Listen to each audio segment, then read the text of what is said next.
Drama serial पति ब्रह्मचारी इसके आने वाले एपिसोड में आप देखेंगे कि सूरज जो है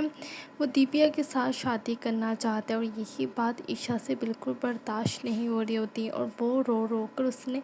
अपना बुरा हाल कर लेती हैं। तो फिर दाई माँ जो है वो ईशा के पास आती है और कहती है कि ईशा, तुम्हें रोने का क्या फ़ायदा है, वैसे भी सूरज ने तुमसे शादी कोई खुशी के लिए नहीं की थी, पता नहीं क्यों तुम्हें उठाकर अपने घर पर ले आया। वो शायद तुमसे कभी मोहब्बत करता ही नहीं था और मैं हमेशा से दिव्या को ही अपनी बहू बनाना चाहती थी और चाहती थी कि वो ही मेरी बहू बनकर मेरे घर पर आए, लेकिन सूरज तुम्हें घर ले आया तो मजबूरन मुझे तुम्हें घर पर रखना पड़ा। अच्छा हुआ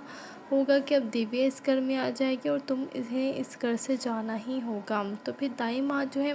वो काफ़ी बातें ईशा को सुनाकर वहाँ से चली जाती हैं। सूरज भी परेशान होते हैं क्योंकि वो ईशा को इतनी तकलीफ़ में नहीं देख पाता, लेकिन वो सब कुछ जो भी कर रहे हैं वो गुलाब हवेली के लिए कर रहा है, गुलाब खान की वजह से ही कर रहा है ताकि ईशा अपने घर वापस जा सके। इधर आप देखेंगे कि दिव्या जो है वो बहुत खुश होती है और सूरज के पास आती है और कहती है कि सूरज, तुम सच में मुझसे शादी करना चाहते थे, मुझे तो यकीन ही नहीं हो रहा कि तुम मुझसे इतनी मोहब्बत करते हो। तो फिर सूरज कहता है कि अब जब तुम्हें हरियाली के तीज पर अपनी दुल्हन बनाऊंगा तब तुम्हें यकीन हो जाएगा